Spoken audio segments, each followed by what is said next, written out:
Movie शुरू होते हमें एक कपल दिखाई दे। उन कपल का नाम होता है जैसन और रॉबिन।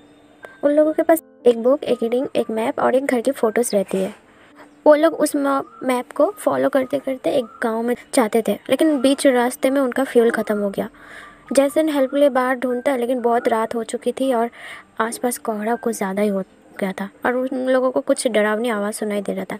जैसन अपना कार लॉक करके वो उधर ही सो जाता है। रात वो लोग ऐसे ही सो के बिताता है। जैसन ठीक ठाक सो पाया, लेकिन रॉबिन नहीं सो पाया। वो बहुत टायर्ड लग रही थी। अगली सुबह वो जंगल के रास्ते चल चल के गुजर रही थी, तो उन लोगों को बहुत सारी डॉल लटका हुआ दिखाई देता है। वो लोग समझ नहीं पाता, बोले काफ़ी अजीब है। फाइनली उनको जिस घर की तलाश थी वो घर सामने मिल जाता है।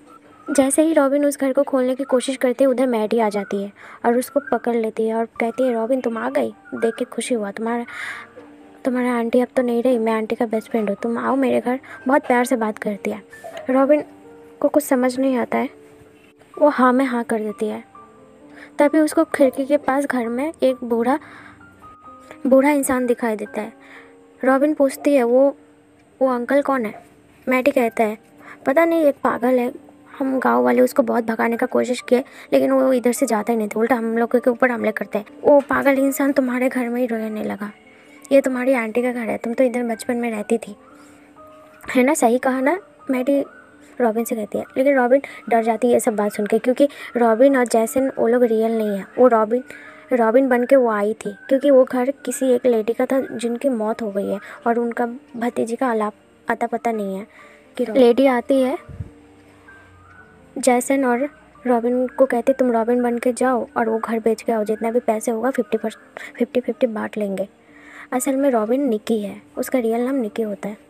फिर निकी ऐसे एक्टिंग करते करते घर में चली गई। वो उनको घर के अंदर कुछ अच्छा सा दिखाई नहीं दे, घर का हालत ठीक नहीं लग रहा था और उन लोगों को रहने के लिए बस एक ही गंदा सा कमरा दिया।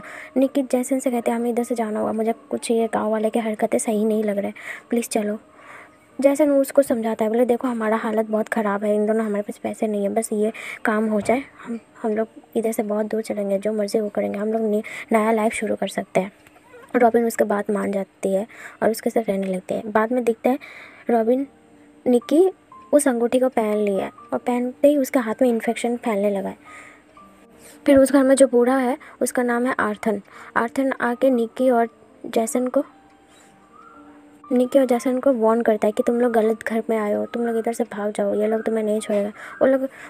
वो दोनों आर्थन से बहुत डर जाता है और उधर से भागता है मैडी के घर वो लोग जाता है। मैडी उन लोगों को डिनर करवाता है और बहुत बातें करता है। गांव वाले के तरफ से वेलकम पार्टी रखने का सोचता है। जैसन खुश हो जाता है, लेकिन निक्की को कुछ अच्छा फील नहीं हो रहा था। उसका टाइम के साथ हालत बिगड़ रही थी, उसका हाथ का हालत बहुत ख़राब हो रही थी।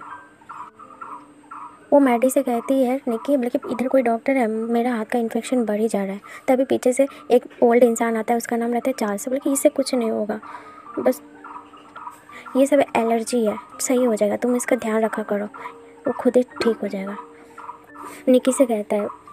फिर निक्की भी उसके बात मानती है, लेकिन उसका हालत दिन ब दिन और ख़राब होते चला है। वो उठ बैठ नहीं पा रही थी। जैसे उनको भी घबराहट होने लगती है। वो सोच रहा था निक्की को लेके इधर से जाना होगा, लेकिन निक्की कहीं जाने के लायक नहीं है, वो सो गए थे। शाम को जब वेलकम पार्टी रखा था, सारे गांव वाले उसके घर आ गए थे। जैसन भी उनका आवाज़ सुनकर नीचे चला गया, तो उधर एक जूलिया नाम की लड़की दिखाई देता है, जो कि जैसन को बहुत सारा ड्रिंक पिला के धुत कर दिया था नशे में। ये सब शोर सुन के निक्की उठ जाती है और देखने लगती है।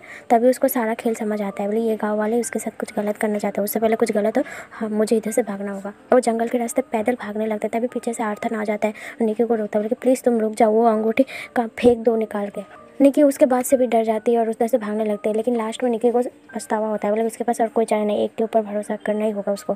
फिर आर्थन के पास लौट आती है। आर्थन उसको सारा बात बताती है। बोले कुछ साल पहले हम भी तुम्हारे जैसे थे। मैं अपनी वाइफ के साथ इसी घर में आया था।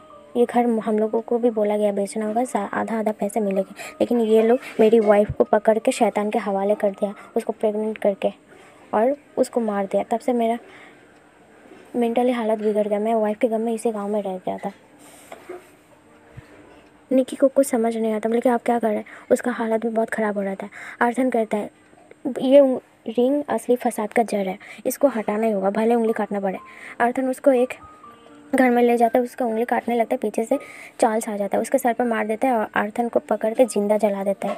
फिर वो लोग निकी को पकड़ के अपने घर ले जाता है, उसको अच्छे से तैयार कर देता है, लिपस्टिक वेडिंग ड्रेस पहना के। फिर उधर जैसन आ जाता है, बोलते कि ये सब क्या हो रहा है, मेरी वाइफ से दूर रहो। तो जैसन को मैडी, एक खूबसूरत लड़की में फेस हो गई थी जो उसको ड्रिंक खिला रही थी, जूलिया नाम के, वो असल में मैडी थी। मैडी जैसन को पकड़, जैसन का भी हालत बहुत ख़राब हो गया था। तभी कमरे में निकी के पास चार्ल्स आता है शैतान के रूप में। निकी का हालत बहुत ख़राब था, वो कुछ कर भी नहीं पा रही थी, वो सर से लेकर पैर तक पैरालाइज था। कमरे के बाहर उसका बस चीखें आ रही। 9 महीने के बाद का सीन दिखाई देता है। निकी ने उन लोगों को शैतान का बेबी दे दिया, लेकिन निकी अब जिंदा नहीं है। असल में ये गांव वाले शैतान के पुजारी है। वो लोग 3000 सालों से ऐसा ही करते हैं, हर एक न्यू कपल को पकड़ के वो शैतान के आगे सेक्रीफाइस करें और उन लोगों का फेस और पावर उन लोगों का बरकरार रहे, वो ज़िंदगी भर ऐसे ही ज़िंदा रह सकते हैं। उन लोगों का मकसद यही है। इसी के साथ मूवी एंड हो जाती है। तो कैसे लगा मूवी ज़रूर बताओ। तब तक के लिए टाटा बाय बाय।